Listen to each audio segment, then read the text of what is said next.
Hello बच्चों, आज की क्लास में हम लोग सिग्निफिकेंट फिगर्स और ऑर्डर ऑफ मैग्नीट्यूड के बारे में देखेंगे और देखेंगे कि इसका यूज हमारे मैथमेटिक्स में मतलब मैथमेटिकल स्किल्स में कैसे काम आएगा जब हम फिजिक्स के अलग अलग क्वेश्चंस को सॉल्व कर रहे होंगे। तो आइए स्टार्ट करते हैं। सबसे पहले इम्पोर्टेंट टॉपिक है significant figures. Significant figures Hindi में इसे कहते हैं सार्थक अंक। सार्थक अंक। सबसे पहले समझते हैं कि सिग्निफिकेंट फिगर्स का कॉन्सेप्ट क्यों आया। ठीक, तो जैसे आप लोगों ने सभी ने देखा होगा स्केल के बारे में, स्केल को देखा होगा। स्केल मतलब मीटर स्केल को देखा होगा। अब अगर आप ध्यान दे पाए तो मीटर स्केल कैसी होती है, कैसे स्केल होती है। ये स्केल है, इस स्केल में नंबरिंग होता है 1 से लेकर के 15 तक या 1 से लेकर के 30 तक। वो डिपेंड करता है कि छोटा वाला स्केल है कि बड़ा वाला स्केल है। अब इस स्केल में आप पाएंगे कि एक साइड 1 2 3 4 5 6 लिखा रहता है और नीचे भी 1 2 3 4 5 6 लिखा रहता है या नंबरिंग रहती है, पर वो गैप्स के साथ। मतलब ऊपर जल्दी जल्दी रहती है, गैपिंग कम रहती है और ज्यादा नीचे गैपिंग होती है ना। ऊपर वाले को सेंटीमीटर्स में काउंट करते हैं और नीचे वाला हम जानते हैं कि इंच में होता है। हम लोग बात कर रहे हैं सेंटीमीटर वाले यूनिट का। मतलब कि मान लीजिए ये वाला यूनिट ले रहे हैं, यहाँ से यहाँ तक है 1, फिर यहाँ से यहाँ तक है 2, यहाँ से यहाँ तक है 3, यहाँ से यहाँ तक है 4 और ऐसे ऐसे आगे तक जाएगा। क्लियर है। अब जब आप देखेंगे तो 1 से 2 के बीच में या 2 से 3 के बीच में या 3 से 4 के बीच में 10 छोटी छोटी 10 डिविजन्स होते हैं, छोटे छोटे डिविजन्स होते हैं। तो मान लेते हैं कि 2 और 3 के बीच में बनाना है 1 2 3 4 5 6 7 8 9, 1 2 3 4 5 6 7 8 9 10। ठीक है। अब हमने ऐसे डिविजन्स बना लिए। अब आप ध्यान से देखिए, मान लीजिए कि आप कोई चीज मेजर कर रहे हैं जिसकी लेंथ है इतनी। थोड़ा और नजदीक बना रहे हैं ताकि आप समझ पाए। मान लीजिए इसकी कोई लेंथ है जो ऐसी है। ठीक, क्लियर हुआ। तो देखिए 1 2 3 4 5 6 और 7, 5 6 और 7 वाली जो लाइन है उसके पर थोड़ा सा ध्यान दीजिए। अब ये लाइन आपको ऐसे दिखेगी, 5 है यहाँ, 6 है यहाँ और 7 है यहाँ। लाइन जो हमारी आ रही है वो ऐसे आ रही है और 6 के पास कहीं पे जाके रुकती है। ठीक है, 6 के पास जाकर के रुकती है। ठीक, अब देखिए ये तो क्लियर है कि ये जो हमारा लाइन है उसकी लेंथ मेजर करते समय हम 1 को क्रॉस किए, इसका मतलब 1 सेंटीमीटर हो गया। 2 को क्रॉस किए, इसका मतलब 2 सेंटीमीटर हो गया। यानी कि जो हमारा लेंथ बनेगा वो कैसे बनेगा, लेंथ इज इक्वल टू हो गया 2 सेंटीमीटर। ठीक, तो हम सेंटीमीटर में वैल्यू रखेंगे तो 2 लिखते हैं। इसके बाद क्या करते हैं, इसके बाद हम करते हैं कि ये चेक करते हैं कि ये लाइन कहाँ है, एंड कहाँ है। तो आमतौर पे 6 या 7 को काउंट करते हैं। क्लियर हुआ, 6 या 7 को क्या करते हैं, काउंट करते हैं। ऐसा ही करते हैं। ठीक, लेकिन अगर मान लीजिए ये जो एग्जैक्ट लेंथ है वो 6 पर भी नहीं है और 7 पे भी नहीं है, तब क्या करेंगे। क्लियर हुआ। इसका मतलब जो एग्जैक्ट लेंथ मतलब लेंथ जो आके सेट हो रही है वो ना तो एग्जैक्टली 6 वाले लाइन से मैच कर रही है ना तो एग्जैक्टली 7 वाले लाइन से मैच कर रही है, यानी कुछ 6 और 7 के बीच में है। बात क्लियर हुई।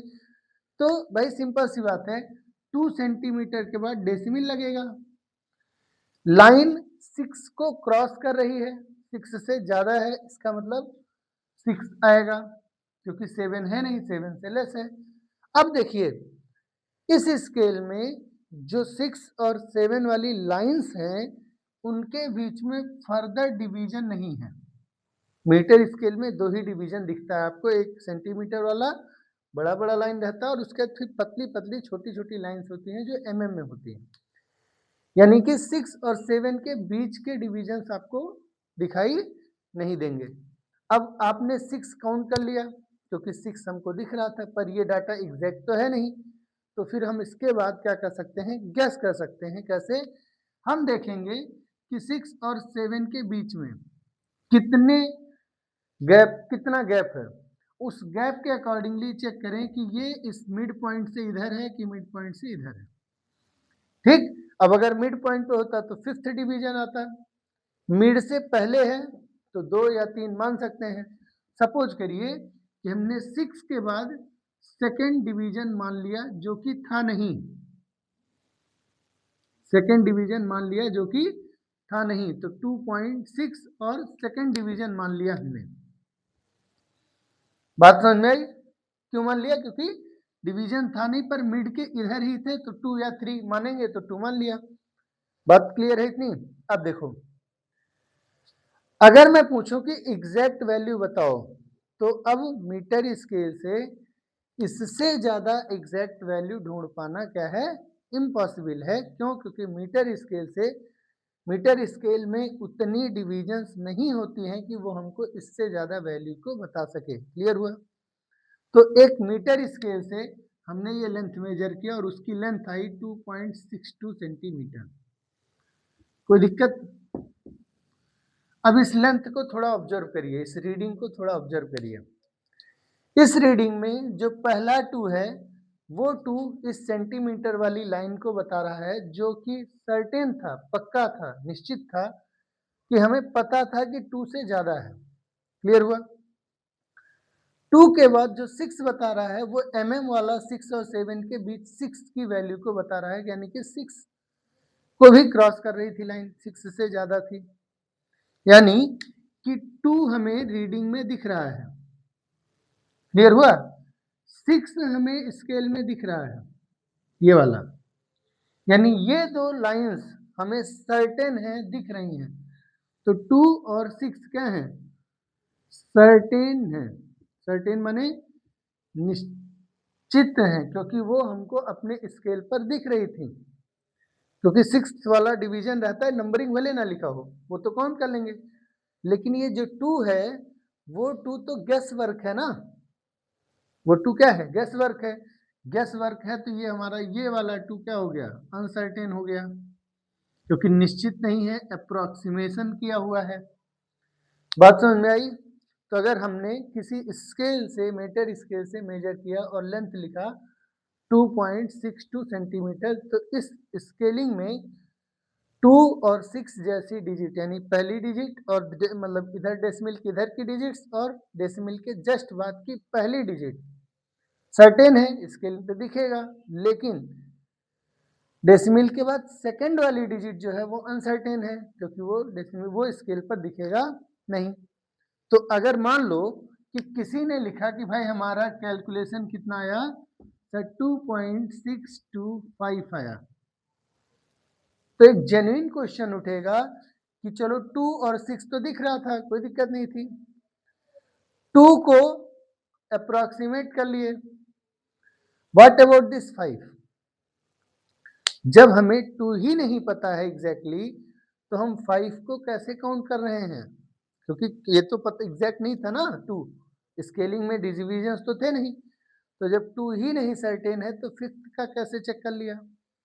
बात समझ में? इसका मतलब हुआ कि मीटर स्केल से इस तरीके की डिविजन्स अगर सेंटीमीटर में है तो इस तरीके की कैलकुलेशंस का हमारे लिए कोई इंपॉर्टेंस नहीं है। क्यों? क्योंकि ये जो नंबर है वो हमारे लिए इनसिग्निफिकेंट हो जाएगा अगर हम कैलकुलेशन को with the help of metre scale कर रहे हैं तो।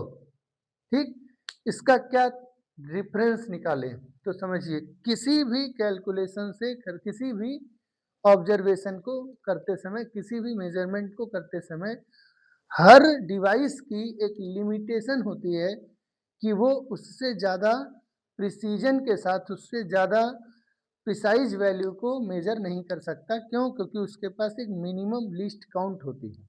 क्लियर हुआ? तो किसी भी मेजरमेंट में, किसी भी चीज के ऑब्जर्वेशन के बाद उसका जो मेजरमेंट वैल्यू लिख रहे हैं उसके मेजरमेंट में ध्यान रखना है, जितनी भी सर्टेन वैल्यूज हैं वो प्लस पहला अनसर्टेन वैल्यू। ध्यान रखिएगा क्या कर रहे हैं, सभी certain values, all certain digits, ठीक, plus first uncertain digit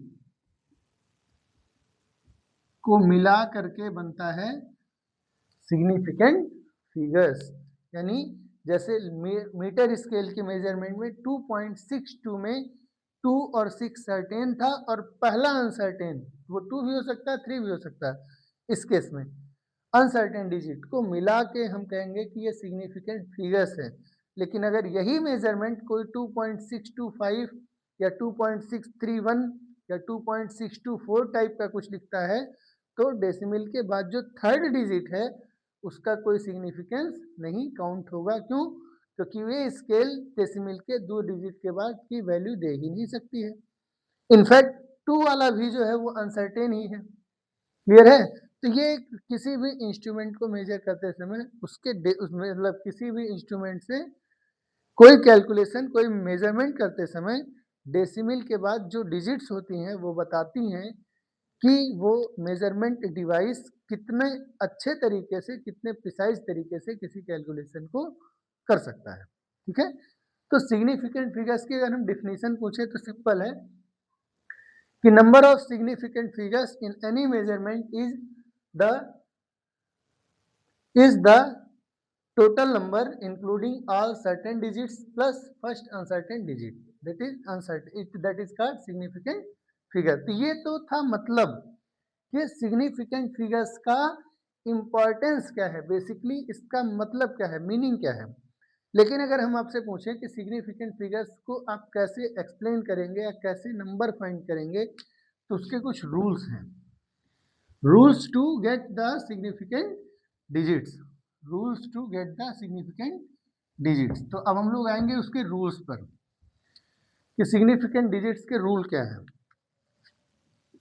rules to count significant figures.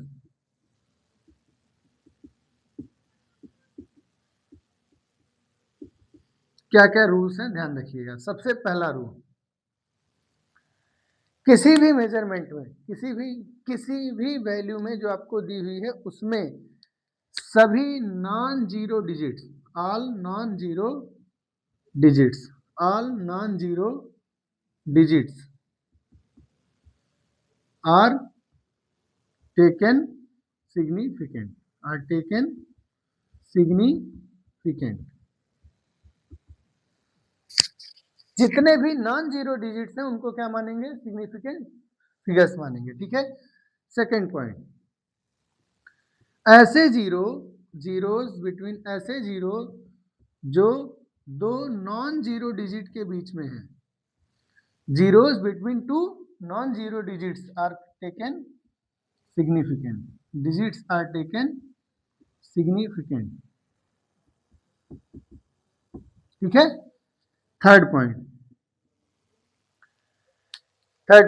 ध्यान रखिए, all zeros on the left side of the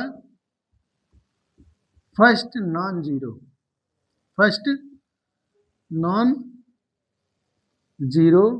digit are not significant।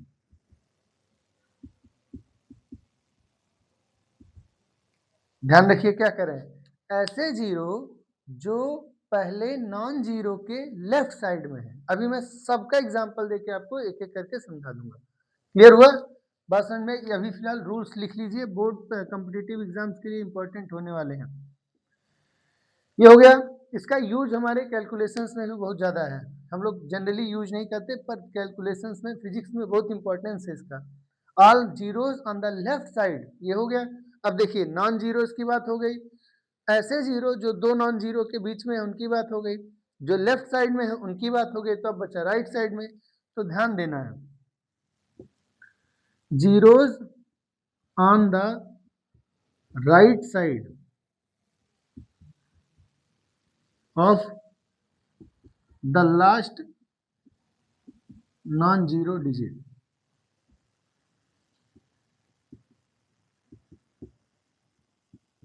मतलब कोई नॉन जीरो है, उसके लास्ट में जितने भी जीरोज हैं, जिसको हम टेल इंडर्स बोल सकते हैं कि टेल्स पर है, उनका क्या होगा, तो उनकी दो कंडीशंस हैं, उन्हें कंसीडर करेंगे सिग्निफिकेंट, आर टेकन है सिग्निफिकेंट, कब, इफ डेसिमल इज प्रेजेंट, अगर डेसिमल प्रेजेंट है तो, if decimal is present, clear, और आर नॉन सिग्निफिकेंट,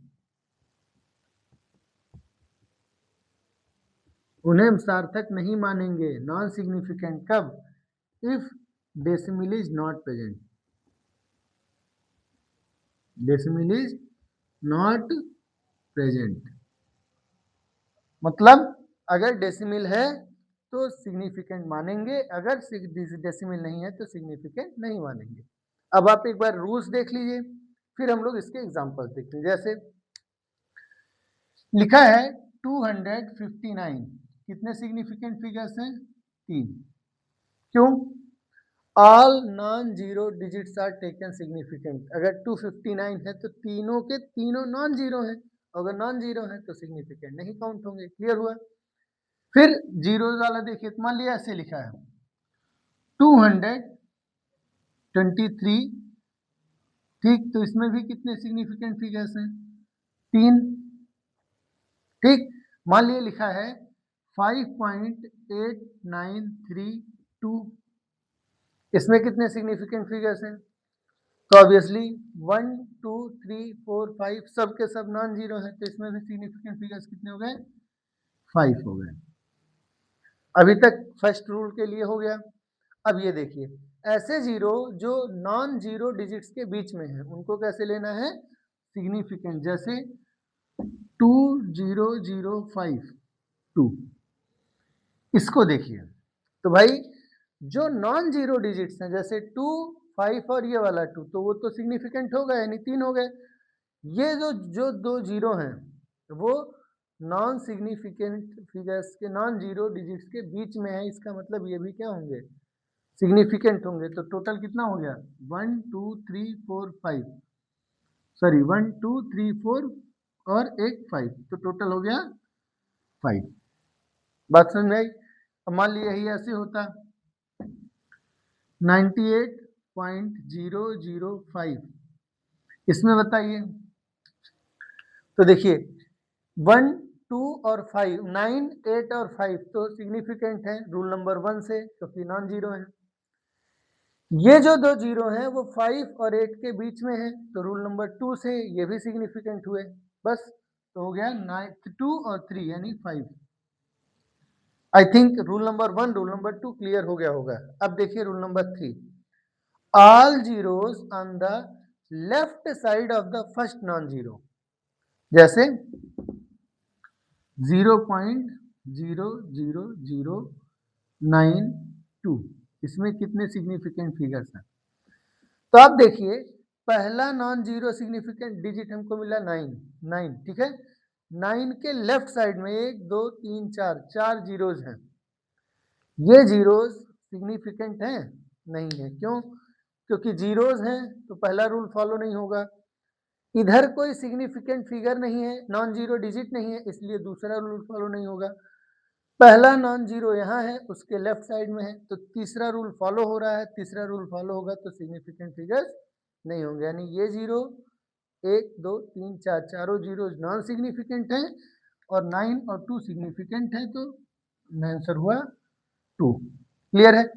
अब देखिए, अगर मान लीजिए यही इसी जगह पे ऐसे होता 0.009201, इसमें कितने सिग्निफिकेंट फिगर्स होते, तो 9 सिग्निफिकेंट है, 2 सिग्निफिकेंट है, 1 सिग्निफिकेंट है, 0 सिग्निफिकेंट है, क्यों, क्योंकि 2 और 1 के बीच में है।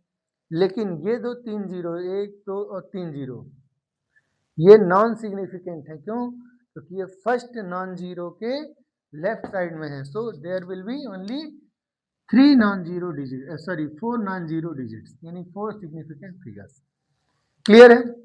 अब आते हैं लास्ट रूल पे कि अगर राइट साइड में जीरोज हुए तो क्या होगा, जैसे मान लिए लिखा है 23,000, इसमें सिग्निफिकेंट फिगर्स कितने हैं? तो 2 तो सिग्निफिकेंट है, 3 सिग्निफिकेंट है, लेकिन 1 2 3 3 जीरोज हैं जो कि राइट साइड में है, टेल एंड पे है। तो अगर टेल एंड पे है तो दो रूल है, अगर डेसिमल है तो सिग्निफिकेंट काउंट करेंगे, अगर डेसिमल नहीं है तो सिग्निफिकेंट फिगर काउंट नहीं करेंगे। यानी चेक करना है कि डेसिमल है कि नहीं है, तो यहाँ नहीं है, इसका मतलब टेल के जो जीरोज हैं वो क्या होंगे? नॉन सिग्निफिकेंट होंगे। So there will be only 2 significant figures. Clear हो गया? अब ये वाले इसे देख लीजिए, मान लिया लिखा है 2.300000, इस केस में सिग्निफिकेंट फिगर्स कितने हैं? तो ध्यान दीजिए, डेसिमल के बाद डेसिमल प्रेजेंट है तो 1 2 3 4 5 6 6 सिग्निफिकेंट फिगर्स हैं। क्यों? क्योंकि डेसिमल प्रेजेंट है। अब क्या आप ये बता सकते हैं कि इसमें तो जीरो काउंट नहीं हो रहा है, लेकिन इसमें जीरो काउंट हो रहा है? यहीं से बात कॉन्सेप्ट उठती है सिग्निफिकेंट फिगर्स की। कैसे? देखिए ध्यान से, इसमें डेसिमल नहीं है, इसका मतलब ये किसी ऐसी चीज के बारे में बात कर रहा है जो या तो पूरे तरह से नंबर हो या तो किसी ऐसे डिवाइस से मेजर किए गए हों जो डेसिमल डिजिट्स को काउंट ही नहीं करता। लेकिन ये किसी ऐसे मेजरमेंट किसी ऐसी डिवाइस से मेजर किया गया होगा जो डेसिमल के बाद 1 2 3 4 5 5 डिजिट्स तक मेजर कर सकता है। यानी कि इस डिवाइस की जो प्रिसीजन है वो डेसिमल के बाद 5 डिजिट्स तक है। दैट मीन्स कि ये ज़्यादा सिग्निफिकेंट फिगर्स के साथ होगा क्योंकि इसका प्रिसीजन क्या है? ज़्यादा है। तो ध्यान रखिएगा, सिग्निफिकेंट फिगर्स ज़्यादा होने के बेसिकली मतलब ये है कि अगर हम डेसिमल के बाद वाले डिजिट्स को चेक करते हैं तो वो इंस्ट्रूमेंट ज़्यादा प्रिसाइज होगा। क्लियर हो गया? बात समझ में आई? इसका एक स्क्रीनशॉट आप ले सकते हैं।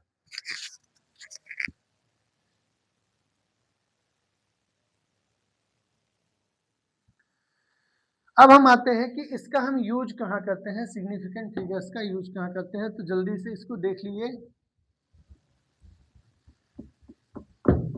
ये आपके लिए बहुत इंपॉर्टेंट क्लास रहेगी आगे पूरे साल 11th और 12th की क्लासेस को करते समय आप इस चीज को ध्यान देंगे।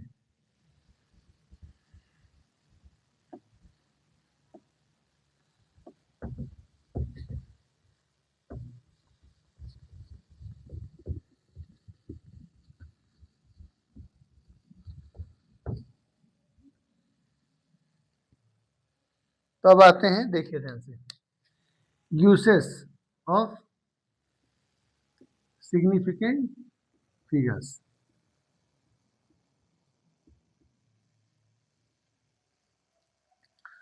तो बेसिकली कुछ स्टैंडर्ड्स हैं जिनको फॉलो करना होगा आपको during the process of calculations in physics, specially physics में इसलिए, और केमिस्ट्री में भी, क्योंकि ये दोनों साइंस के ही ब्रांचेज हैं। तो हमारे लिए कुछ स्टैंडर्ड रूल्स हैं जिनको हम कैलकुलेशन में हमेशा फॉलो करेंगे, अदरवाइज आपका आंसर मेंस में, नीट में और जेई में जैसे एग्जाम्स में निश्चित रूप से गलत माना जाएगा। तो आइए देखते हैं कि वो यूजेस क्या हैं। सिग्निफिकेंट फिगर्स का हम बेसिकली दो जगह यूज करते हैं, वो है मल्टीप्लिकेशन और डिवीजन में, ये याद रखिएगा। मल्टीप्लिकेशन और डिवीजन में हम लोग इस चीज का यूज करते हैं, मल्टीप्लिकेशन में भी और डिवीजन में भी, ध्यान रखिएगा। लेकिन एडिशन और सब्ट्रैक्शन में नहीं यूज करते। एडिशन और सब्ट्रैक्शन में हम लोग यूज करते हैं डेसिमल के बाद होने वाले डिजिट्स के बारे में, वो बाद में देखेंगे। तो पहले सबसे पहले सिग्निफिकेंट फिगर्स कहाँ यूज हो रहा है? मल्टीप्लिकेशन और डिवीजन के करते समय। अब ध्यान रखना है कि मान लो दो या दो से ज्यादा नंबर्स को आप क्या कर रहे हैं? मल्टीप्लाई कर रहे हैं या डिवाइड कर रहे हैं, तो ऑब्वियस सी बात है रिजल्ट आएगा। रिजल्ट कैसा आएगा? तो ध्यान रखना है, the final result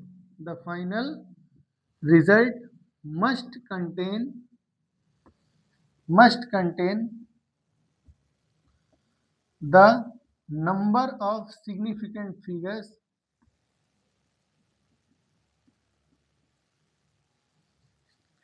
equal to the minimum number of significant figures in the given numbers.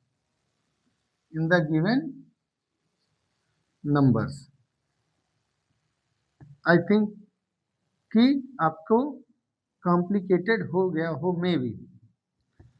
क्या कह रहे हैं कि मान लो कैलकुलेशन किए मल्टीप्लिकेशन और डिवीजन का, अब आपका रिजल्ट लिखना है, तो रिजल्ट लिखते समय ध्यान रखना है must contain the number of significant figures, कितने नंबर ऑफ सिग्निफिकेंट फिगर्स होने चाहिए, इक्वल टू, जो इक्वल होगा किसके, minimum number of significant figures in the given numbers, जो भी नंबर आपको दिए गए हैं उन नंबरों में जिनमें सबसे कम नंबर ऑफ सिग्निफिकेंट फिगर्स होंगे उसके हिसाब से उतने ही नंबर ऑफ सिग्निफिकेंट फिगर्स आपके फाइनल रिजल्ट में होने चाहिए। जैसे मान लो मैंने लिखा 1.2 इंटू 1.1, अब इसका प्रोडक्ट कर दिए, तो करिए 12 बन जाए 12, कैरी 1, 12 बन जाए 12 और 1 13, 132, और डेसिमल के बाद एक दो डिजिट यानी यहाँ पे डेसिमल आएगा। तो मैथ में छोटे क्लासेज में 6, 7, 8, 9, 10 तक अगर आप कैलकुलेशन कर रहे हैं तो ये कैलकुलेशन सही है, मैथ में आज भी सही है, कोई दिक्कत नहीं। लेकिन जब हम फिजिक्स का कैलकुलेशन कर रहे हैं, मेजरमेंट से रिलेटेड चीज़ों को कर रहे हैं, स्पेशली फिजिक्स के कैलकुलेशंस को करते समय तो ध्यान रखिए, क्योंकि फिजिक्स में फिजिकल क्वांटिटीज का कैलकुलेशन करते हैं। 1.2 और 1.1 का मल्टीप्लिकेशन करते समय इसमें कितने सिग्निफिकेंट फिगर्स हैं, दो नॉन जीरो वाले, इसमें कितने हैं, दो, यानी फाइनल रिजल्ट में कितने सिग्निफिकेंट फिगर्स होने चाहिए, दो। अभी कितना है, 3, तो ऑब्वियसली राउंड ऑफ करना पड़ेगा। क्लियर है, क्या करना पड़ेगा, राउंड ऑफ करना पड़ेगा।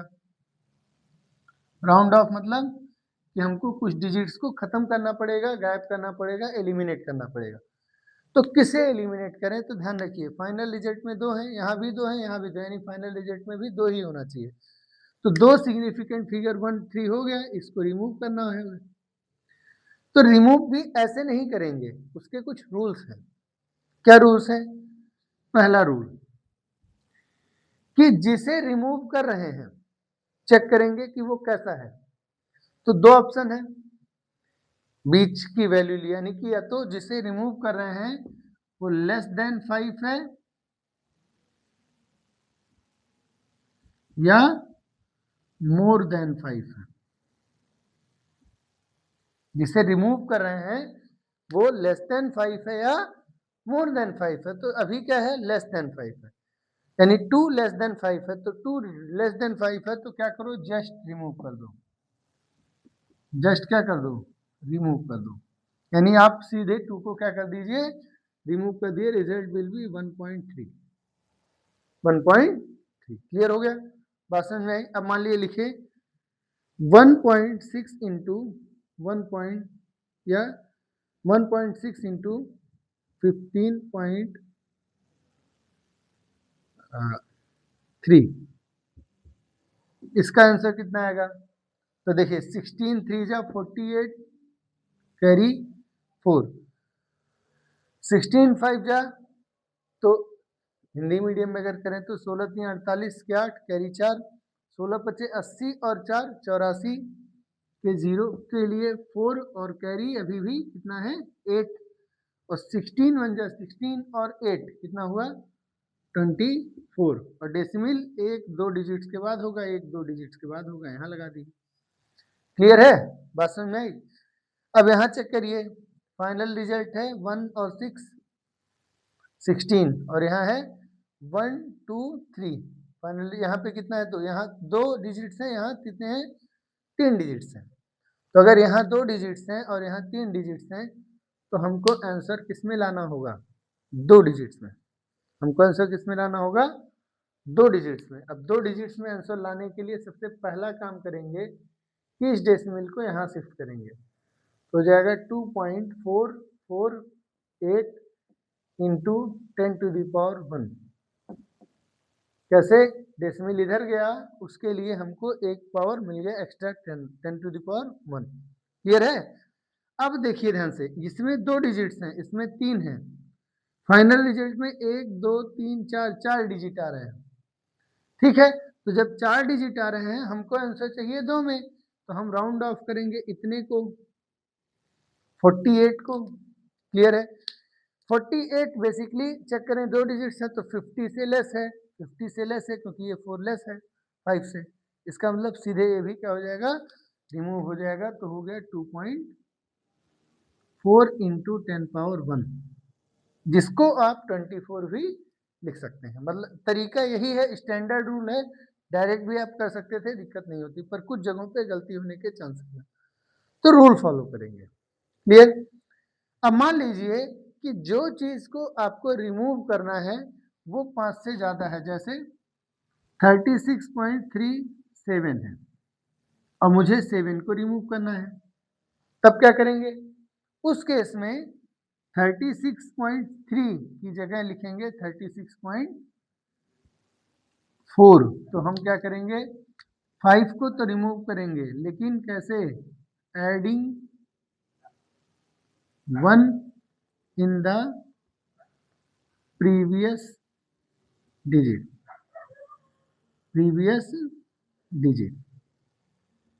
यानी जैसे यहाँ तो 36.37 की जगह हो जाएगा 36.4। क्लियर है? 2 प्रॉब्लम्स, 2 में दिक्कत नहीं होती, लेस देन 5 में, लेस मोर देन 5 में बच्चे जानते हैं, सभी लोग जानते हैं, छोटे क्लासेस में पढ़ाया जाता है। पर एक ध्यान रखिएगा, क्या होगा अगर the number to be removed, number to be removed या rounded off is equal to 5। अगर हम जिस नंबर को रिमूव कर रहे हैं वो खुद ही इक्वल है 5 के, तब क्या करेंगे? ठीक है, तो इन दैट केस हमारे पास रूल है, ध्यान रखिएगा। तो क्या करेंगे, ध्यान रखिएगा, 2 केसेस हैं, चेक करेंगे, check if any number present on the right side. सबसे पहले क्या करेंगे, चेक करेंगे कि क्या राइट साइड में कोई नंबर है, यानी जिसको हम राउंड ऑफ कर रहे हैं 5 को, उसके राइट में कोई नंबर है। तो पहले चेक करेंगे, अगर कोई है तो भाई आंसर क्या आएगा, या तो एस या तो नो। तो अगर नंबर आया एस तब क्या करेंगे, और अगर आया नो तब क्या करेंगे? अगर आंसर आया एस यानी 5 के राइट में कोई नंबर है तो क्या करो, add 1 in previous value, previous digit, और उसे हटा दो, काम ही खत्म हो गया। ऐड 1 इन प्रीवियस डिजिट और उसे क्या करो, राउंड ऑफ कर दो, खत्म मामला। लेकिन अगर मान लीजिए राइट में कुछ नहीं है, 5 के बाद कुछ राइट में नहीं है, तब फिर क्या करेंगे? तब ऑप्शन है, इस केस में चेक करेंगे प्रीवियस डिजिट को। तब क्या करेंगे, चेक करेंगे प्रीवियस डिजिट को। ठीक, अब प्रीवियस डिजिट चेक किए, तो प्रीवियस डिजिट जब चेक करेंगे तो 2 पॉसिबिलिटी है, या तो वो डिजिट ऑड होगा या तो वो डिजिट क्या होगा, इवन होगा, या तो वो डिजिट ऑन हो सॉरी ऑड होगा, या तो वो डिजिट इवन होगा। तो ये प्रीवियस डिजिट की 2 पॉसिबिलिटी है कि भाई या तो ऑड हुआ या तो इवन हुआ। ठीक, 2 ही पॉसिबिलिटी है। अगर इवन हुआ, अगर क्या हुआ, इवन हुआ, तो सिंपली कुछ नहीं करना है, जस्ट रिमूव 5, बात खत्म। लेकिन अगर ऑड हुआ तो क्या करेंगे, ऐड 1 इन इट, उस डिजिट में एक क्या कर देंगे, ऐड कर देंगे। अब हम इसको इस रूल के हिसाब से सारा कुछ एक बार देख लेते हैं, राउंडिंग ऑफ। तो ध्यान रखिएगा, कॉम्प्लिकेटेड नहीं है, पर आपको एक एक पॉइंट ध्यान रखना होगा। मैं आपको एक बार सारे रूल्स बता देता हूँ, फिर हम लोग इसके हिसाब से यहाँ वापस आएंगे, मतलब सिग्निफिकेंट वाले पे। मान लीजिए लिखना है 2.5563, 3 को रिमूव करना है, ठीक। तो क्या करो, चेक करो, 3 को रिमूव करना है, लेस देन 5 है, जस्ट रिमूव, बात खत्म। तो हो गया 25.56, क्लियर है। पर अगर आपको लिखना होता 25.3946, ठीक, और कहता कि 6 को रिमूव करो, तो 6 को रिमूव कर देते। कैसे चेक करते कि 5 से छोटा है, नहीं, 5 से बड़ा है। तो अगर 5 से मोर देन 5 है तो add 1 in the previous digit. तो 6 के प्रीवियस कौन है, 4, तो इधर से काउंटिंग करते, मतलब गिनती गिनते तो ऐसे गिनते ना, 25,000 इतना इतना, तो 4 में 1 ऐड कर देंगे तो हो जाएगा 25.395। क्लियर हो गया, 2 डिजिट्स में तो कोई दिक्कत नहीं होनी चाहिए। तीसरा देखिए, अब मान लिया लिखा है 36.350, ठीक, या 1, 351, कहें कि 5 को रिमूव करो, मतलब 5 के बाद की सारी चीजें रिमूव करो। तो अगर आप 5 को रिमूव करेंगे तो 5 रिमूव करते समय आप पाएंगे कि 5 को तो खुद ही इक्वल है ना, ग्रेटर न लेस। तो अगर 5 इक्वल है तो अगला डिजिट देखेंगे, मतलब कौन सा, राइट साइड वाला, present on the right side. तो आंसर क्या है, एस, क्योंकि 1 है। तो अगर हम दोनों को मिला दें तो 51, ऑब्वियसली बात है, 0 के नज़दीक है कि 100 के, तो ऑब्वियसली 100 के नज़दीक है। इसका मतलब है कि 5 के राइट का जो वैल्यू चेक किए वो एस आ रहा है, यानी कि ऐड 1 इन प्रीवियस डिजिट। तो 5 के प्रीवियस कौन है, 3, उसमें एक ऐड कर दो तो हो गया 36.4। बात समझ में आई। पर सेम चीज अगर ऐसे होता 36.35 या 0 भी होता, क्योंकि 0 भी 0 काउंट वही होगा। अब आपको 5 को रिमूव करना है, तो आप पाएंगे कि जिस डिजिट को रिमूव करना है, राउंड ऑफ करना है, that digit is itself equal to 5।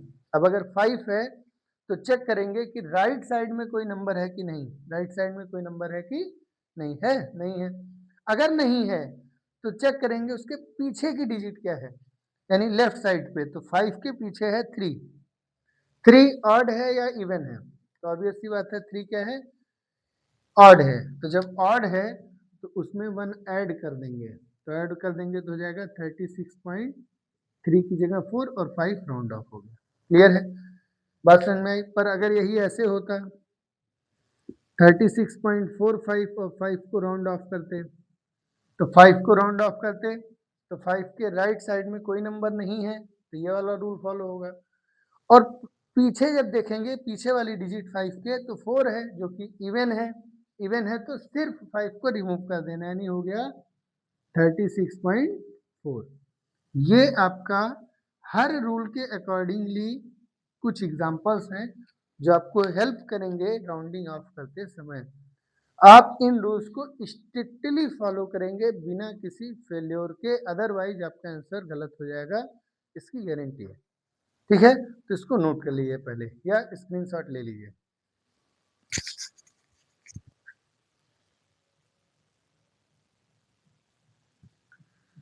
Clear हो गया, ठीक है। अब आते हैं वापस से back to the uses of significant figures. फिर मैं आपको कुछ क्वेश्चंस इस पर करा के दिखाता हूं।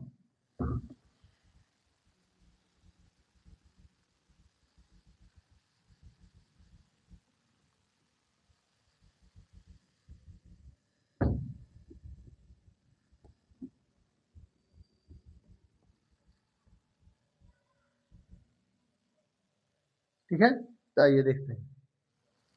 अब आप कोई भी नंबर इमेजिन कर सकते हैं मल्टीप्लीकेशन। मान लिए कहें कि 12.5 को मल्टीप्लाई करो 5.0 से, ठीक है। अब आप चेक करें कितना आएगा, तो 0 तो 0 ही रहेगा, 5 5 जा 25 कैरी 2, 5 2 जा 10 और 2 12 कैरी 1, 5 1 जा 5 और 1 6। डेसिमल कितने डिजिट्स पे, तो लेफ्ट से काउंट कर, राइट से काउंट करते हैं 1 और 2 2 डेसिमल डिजिट्स हैं, तो 1 2 डेसिमल के बाद 2 डिजिट्स।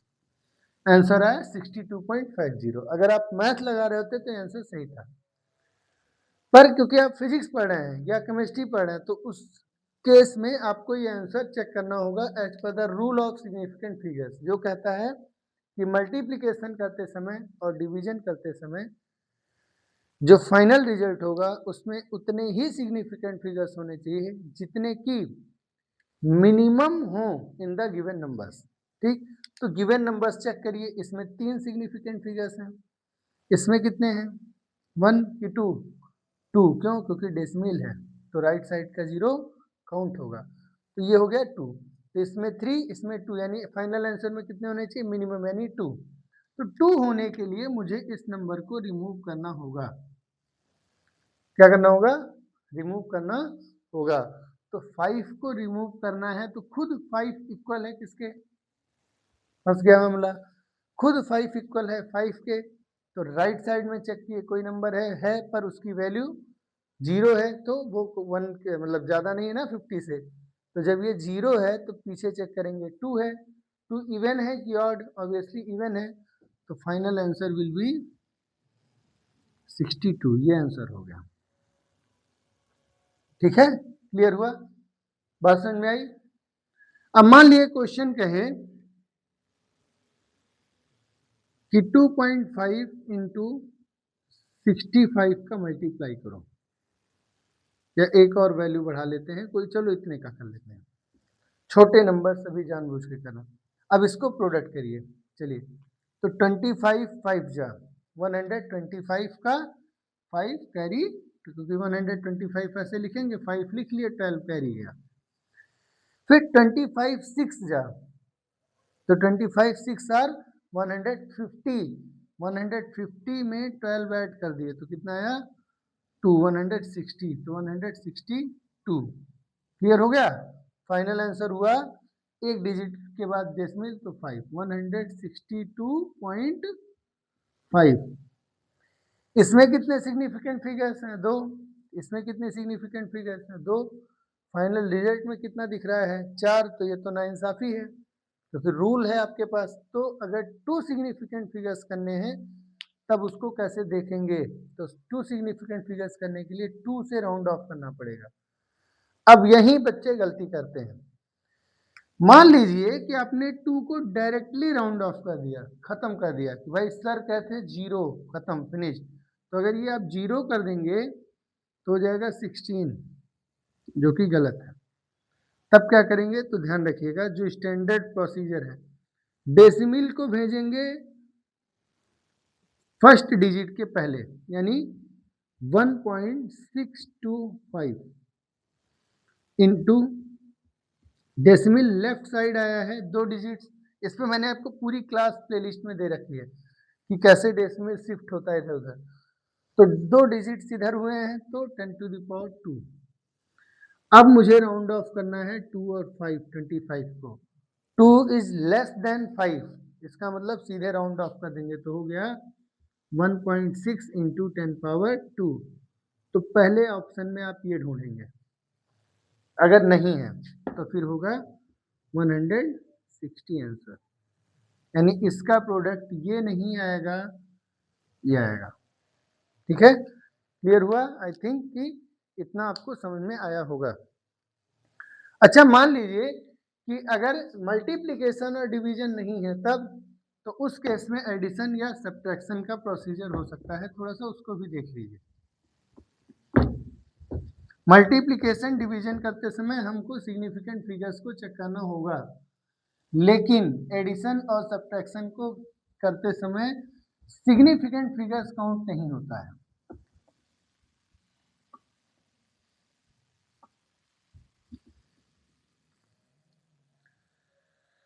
एडिशन और सब्ट्रैक्शन करते समय सिग्निफिकेंट फिगर्स काउंट नहीं होता है। क्या काउंट होता है देखिए, तो इसे मान लीजिए लिखा है 2.502 में ऐड किए 12.31 या 12.3 ऐड कर देते हैं, चलिए ठीक है, ऐड हुआ कितना आएगा 2 0 8 4 और 1, ठीक, अगर आप छोटे क्लासेस में होते, 6th में, 7th में, 8th में, तो सही था, कोई दिक्कत नहीं था। पर यहाँ ध्यान देना होगा, क्योंकि अब आप पढ़ चुके हैं कॉन्सेप्ट ऑफ सिग्निफिकेंट फिगर्स। आपको पता है कि सिग्निफिकेंट फिगर्स में all certain plus first uncertain count होता है। इसका मतलब हुआ कि जिस भी इंस्ट्रूमेंट से हमने मेजर किया होगा वो डेसिमल के बाद 2 डिजिट्स तक को तो सर्टेन में मेजर कर सकता है और थर्ड डिजिट को अनसर्टेन मेजर कर सकता है। यानी इस डिवाइस या इस इंस्ट्रूमेंट का जो प्रिसीजन है वो डेसिमल के बाद 3 डिजिट तक जाता है। क्लियर है? यूनिट जो भी हो उसके हिसाब से। और इस डिवाइस का जो कैलकुलेशन का डिवाइस है उसका सिग्निफिकेंट फिगर्स डेसिमल के बाद 1 डिजिट तक जाता है प्रिसीजन। तो ऑब्वियस सी बात है, हम लोग एक हाई प्रिसाइज प्रिसीजन की वैल्यू को एक लो प्रिसीजन की वैल्यू के साथ ऐड कर रहे हैं। ठीक, तो ध्यान रखिएगा, किसी भी बिल्डिंग की जो स्ट्रेंथ होती है वो सबसे स्ट्रॉन्गेस्ट पॉइंट से नहीं मेजर की जाएगी। किससे मेजर की जाएगी? सबसे वीकेस्ट पॉइंट से। किसी टीम की स्ट्रेंथ मेजर की जाएगी तो स्ट्रॉन्गेस्ट पॉइंट से नहीं की जाएगी, उसके वीकेस्ट पॉइंट से की जाएगी। इसी तरीके से जब फाइनल रिजल्ट का प्रिसीजन होगा चेक, तो वो हाईएस्ट प्रिसीजन के हिसाब से नहीं होगा, लोवेस्ट प्रिसीजन के हिसाब से होगा, जिसमें कि 1 पॉइंट का डेसिमल डिजिट्स है। तो यहाँ भी डेसिमल के बाद 1 ही पॉइंट होना चाहिए। तो हमें 0 और 2 को क्या होना होगा? रिमूव करना होगा। 0 और 2 को रिमूव करते समय आप रूल राउंडिंग ऑफ का ही फॉलो करेंगे। 0 और 2, 0 इज लेस देन 5, सीधे रिमूव कर देंगे। So final answer will be 14.8। Clear हुआ? सिमिलरली अगर मान लो आपको लिखा हो 3.00 में से घटाना है 1.9825 को, चलिए कह रहे हैं सब्ट्रैक्ट करो। सब्ट्रैक्ट करिए, कैसे करेंगे? तो आपको पता है यहाँ 0 काउंट करना पड़ेगा, यहाँ 0 काउंट करना पड़ेगा। जब 0 काउंट करेंगे तो उस 0 में से 5 गया 9, सॉरी 5 क्योंकि 10 हो जाता है। यहाँ बचा 9, 9 में से 2 गया 7, यहाँ बचा 9, 9 में से 8 गया 1, यहाँ बचा 9, 9 में से 9 गया 0 पॉइंट और 2 में से 1 गया तो 1। ये आएगा आंसर। ठीक, पर अगेन वही प्रॉब्लम है कि ये 2 डिजिट तक प्रिसाइज्ड है, ये 4 डिजिट तक प्रिसाइज है, तो फाइनल आंसर कितने में रखें? Final answer should be precised up to the 2 digits of the decimal. तो 0 और 1 तो एक्सेप्टेबल है, पर 7 और 5 एक्सेप्टेबल नहीं होना चाहिए। तो 75 को राउंड ऑफ करते समय 7 चेक करेंगे, 7 is greater then 5, simply remove ना 1 ऐड करके, तो 1.02। क्लियर हो गया? तो इस तरीके से आंसर आएगा। तो याद रखिएगा, इन एडिशन और subtraction we will check the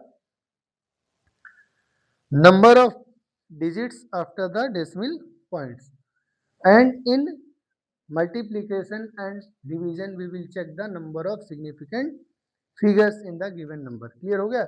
I think कि इतना आपके बात समझ में आ गई होगी।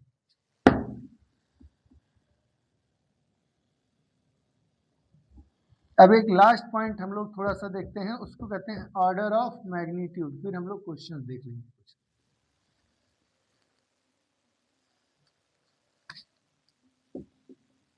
ऑर्डर ऑफ मैग्नीट्यूड इंग्लिश में, हिंदी में कहते हैं मापांक की कोटि। मापांक की कोटि, या कहीं कहीं आपको मिलेगा परिमाण की कोटि।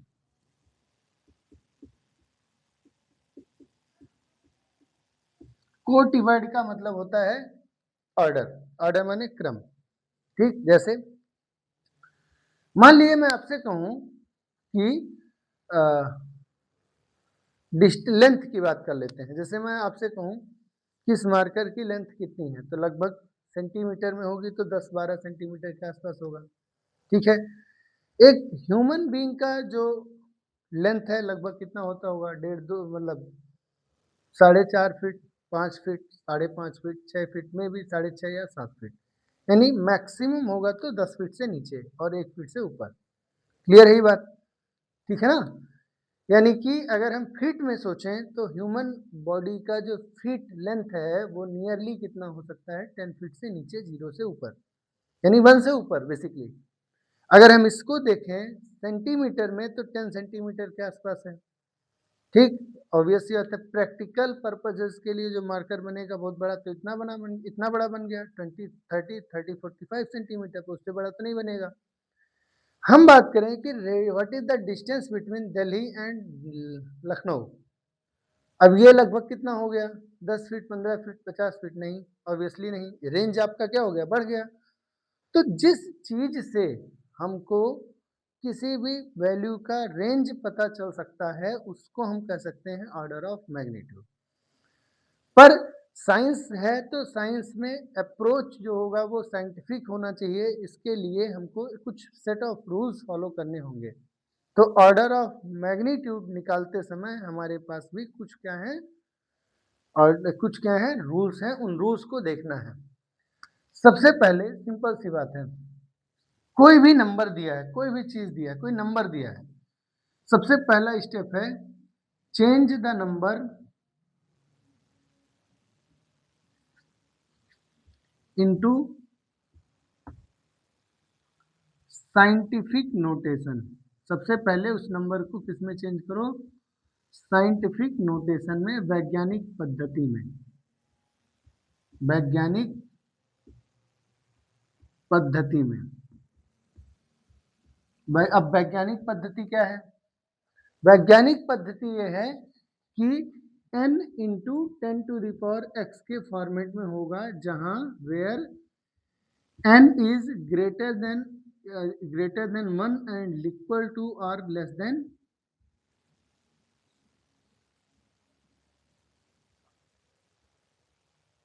1। ठीक है, क्लियर हुआ? यानी जो फाइनल जो वैल्यू होगी, सॉरी 10, जो ये n है वो 0 से बड़ा और 10 से छोटा होना चाहिए। 1, 2, 3, 4, 5 ऐसा कुछ होना चाहिए, 10 से छोटा। 10 के इक्वल भी नहीं, इनफैक्ट 10 से छोटा होना चाहिए। बात क्लियर है? बात समझ में आई?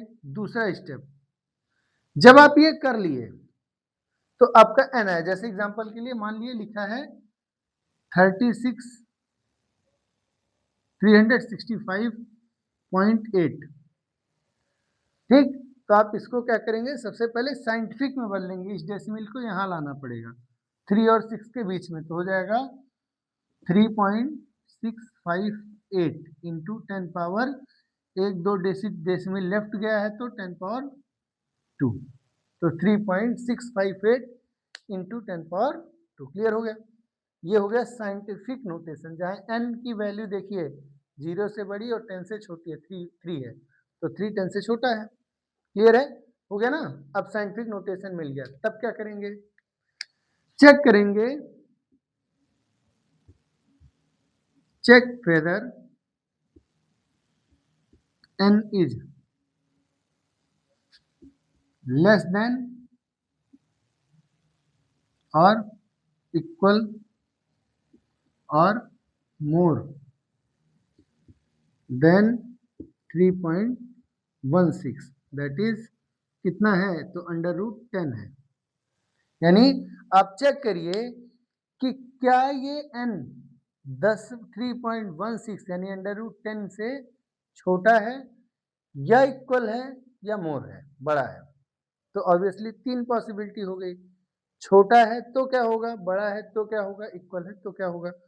उसको हम दो में कैटेगराइज कर लेते हैं। तो दो ऑप्शन है, n लेस देन है 3.16, ठीक, या n ग्रेटर देन या इक्वल टू है 3.16। या तो n छोटा होगा 3.16 से, या तो n बड़ा होगा 3.16 से। अगर मान लिया भूल गए 3.16, तो आप √10 की वैल्यू काउंट करेंगे तो आप पाएंगे 3.16 होती है, मतलब आगे भी होता पर राउंडिंग ऑफ है ऑलरेडी। अब अगर n की वैल्यू 3.16 से स्मॉल है, छोटी है, तो उस केस में ऑर्डर ऑफ मैग्नीट्यूड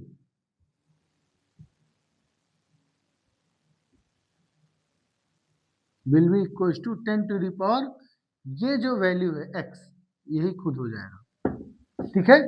और दूसरा, अगर n की वैल्यू 3.16 से बराबर या ग्रेटर है तो उस केस में ऑर्डर ऑफ मैग्नीट्यूड की वैल्यू होगी इक्वल टू 10x की पावर 1 ऐड कर देंगे। ठीक है। ये आपका स्टैंडर्ड रूल है to set the order of magnitude. अब हम इस बेसिस पे कुछ नंबर्स का ऑर्डर ऑफ मैग्नीट्यूड आपको निकाल के बता दे रहे हैं। क्लियर है? इसको देख लीजिए एक बार। जैसे यही नंबर है, इसको हमने स्टैंडर्ड में बदल लिया। अब चेक करिए कि 3.16 से बड़ा है छोटा? ऑब्वियसली बड़ा है। 3.6 इज ग्रेटर देन 3.16, तो ग्रेटर है, तो 10 टू द पावर 2 में एक ऐड कर देंगे, कितना हो गया 10 टू द पावर 3। तो ऑर्डर ऑफ मैग्नीट्यूड कितना आया 10 टू द पावर 3। तो हमारा ऑर्डर ऑफ मैग्नीट्यूड कितना हुआ इस नंबर का 10 टू द पावर 3। ठीक है। यानी ये जो ऑर्डर है, वो ये जो नंबर है वो साइंटिफिकली 1000 के रेंज में है। ठीक है। बात समझ में आई? और नंबर्स देख लेते हैं। मान लिया लिखा है 6.4 into 10 to the power 6 metre, इसका बताना है ऑर्डर ऑफ मैग्नीट्यूड। तो क्या ये स्टैंडर्ड में है? स्टैंडर्ड में है? लग तो रहा है। क्यों? क्योंकि n की वैल्यू 10 से छोटी और 1 0 से बड़ी है। ये है n 6.4, 10 से छोटा है, तो बड़ा, यानी कि स्टैंडर्ड में है। अब अगर स्टैंडर्ड में है तो चेक करिए कि 6.4 3.16 से छोटा है? नहीं, बड़ा है। तो 6.4 6.4 3.16 से क्या है? बड़ा है। That means order of magnitude will be equal to 10 to the power 6 plus 1, यानी 10 टू द पावर 7। ये हो गया आंसर। ठीक है। अब कुछ चीजों का ऑर्डर ऑफ मैग्नीट्यूड आपको याद रखना चाहिए। जैसे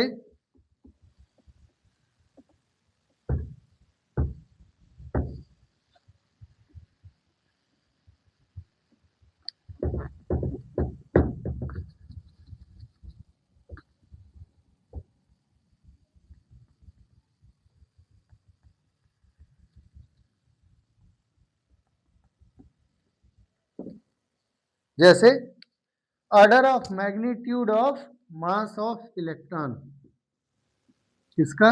मास ऑफ इलेक्ट्रॉन। तो what will be the value of mass of electron? 9.1 into 10 power minus 31 kg होता है। ठीक। Radius of earth,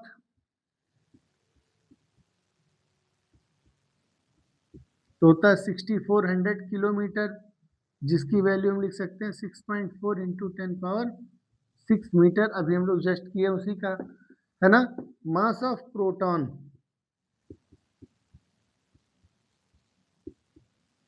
mass of neutron,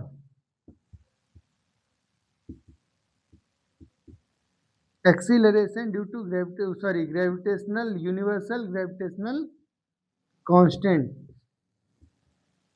capital G की वैल्यू, इन सब का ऑर्डर ऑफ मैग्नीट्यूड। तो चलिए चेक करते हैं। मास ऑफ प्रोटॉन की वैल्यू होती है 1.67 into 10 6 into 10 to the power minus 27 kg। Mass of neutron की वैल्यू होती है 1.67 इंटू 10 पावर माइनस 27 kg। ये दोनों बराबर, लगभग बराबर होते हैं। और कैपिटल जी की वैल्यू होती है 6.67 इंटू 10 पावर माइनस 11, और एसआई यूनिट तो हो जाएगा न्यूटन मीटर स्क्वायर पर केजी स्क्वायर। जब हम लोग कैलकुलेशन करेंगे तो वहां पे देख लेंगे। अब आपको चाहिए ऑर्डर ऑफ मैग्नीट्यूड। सभी के सभी नंबर्स स्टैंडर्ड में हैं, साइंटिफिक नोटेशन के फॉर्मेट में है। अब ये 9.1 3.16 से बड़ा है। अगर 3.16 से बड़ा है तो क्या करेंगे? ऑर्डर ऑफ मैग्नीट्यूड की बात कर रहे हैं, 10 पावर माइनस 31 में 1 ऐड कर देंगे, that will be 10 power minus 30। तो ये हो गया 10 पावर माइनस 30। 6.4 3.16 से बड़ा है क्योंकि रेफरेंस नंबर 3.16 है। इससे बड़ा है तो 10 पावर 6 प्लस 1 यानी 7 ऑर्डर ऑफ मैग्नीट्यूड। 1.66 3.166 से छोटा है तो 10 पर ऑर्डर ऑफ मैग्नीट्यूड सीधे हो जाएगा 10 पावर माइनस 27।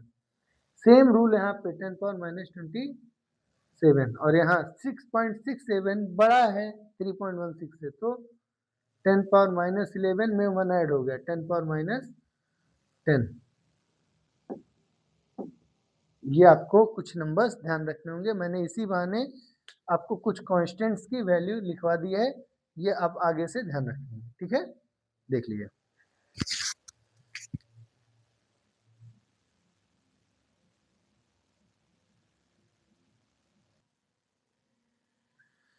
देखिए क्वेश्चन है जेई मेंस का, the area of A square is 5.29 centimetre square, the area of 7 such squares taking into account the significant digits is. एक स्क्वायर का क्षेत्रफल 5.29 सेंटीमीटर स्क्वायर है, ऐसे 7 स्क्वायर यानी वर्ग का क्षेत्रफल क्या होगा, सिग्निफिकेंट डिजिट्स को ध्यान रखते हुए यानी सार्थक अंकों को ध्यान रखते हुए काम करना है, क्वेश्चन का आंसर करना है। अब देखिए ऑब्वियस सी बात है, टोटल एरिया कितना हो गया, एक का 5.29 इंटू ऐसे 7 है, 7 9 63 के 3 हासिल 6, 7 दूनी 6 और 7 दूनी 14 और 6 20 के 0 कैरी 3 सॉरी 2 और 7 5 35 और 2 37, आंसर आया 37.03। पर जब हम सिग्निफिकेंट डिजिट्स को ध्यान रखेंगे तो रूल है कि मिनिमम वैल्यू यूज करनी है, लेकिन यहाँ 3 डिजिट है, यहाँ 1 डिजिट है, तो जो गलती होगी वो ध्यान रखिएगा। 7 क्या है, एरिया ऑफ 7 सच स्क्वायर्स यानी ऐसे 7 स्क्वायर। अब आप बताइए क्या स्क्वायर्स की संख्या, वर्गों की संख्या 1 2 3 4 5 ऐसे इंटीजर्स होती है या डेसिमल में जा सकती है? संख्या काउंट की जाती है कि मेजर की जाती है, यानी संख्या की गणना की जाती है कि संख्या को मापा जाता है? गिनती मापी जाती है कि गणना की जाती है? गणना की जाती है, कैलकुलेट की जाती है, काउंट की जाती है, मेजर नहीं किया जाता। सार्थक अंकों का कॉन्सेप्ट उन्हीं चीजों में होगा जिन्हें हम मेजरमेंट कर सकते हैं, काउंट नहीं कर सकते। काउंटिंग में नहीं काउंट होगा मेजरमेंट, सिग्निफिकेंट डिजिट्स, मेजरमेंट में सिग्निफिकेंट डिजिट्स का रोल आता है। तो 7 जो है उसका सिग्निफिकेंट डिजिट काउंट ही नहीं होगा, उसके हिसाब से चलना ही नहीं है। तो अब बचा 3, यानी हमारा फाइनल रिजल्ट किसके हिसाब से होना चाहिए, 3 के हिसाब से चाहिए। क्यों? क्योंकि किसी भी काउंटिंग वाले नंबर्स का सिग्निफिकेंट डिजिट सोचना ही नहीं है, फिगर नहीं ध्यान देना है, ये आपको याद रखना है। ठीक है, तो आपका फाइनल आंसर होना चाहिए 3 डिजिट में। अब 3 डिजिट के लिए इस 3 को राउंड ऑफ करना पड़ेगा, पर चेक करिए कि क्या इस 3 को राउंड ऑफ करने से वैल्यू में बहुत अंतर तो नहीं आ रहा है, 37 के आसपास है वही रहेगा, क्योंकि अगर डेसिमल नहीं होता हटा देते तो 1000 की जगह 100 में आ जाता ना, इसलिए तो 3 डायरेक्ट राउंड ऑफ करेंगे, 3 5 से छोटा है 37.0 आंसर हो जाएगा, यानी इस हिसाब से हमारा ऑप्शन डी करेक्ट आंसर है। ठीक है, चलिए नेक्स्ट क्वेश्चन देखते हैं।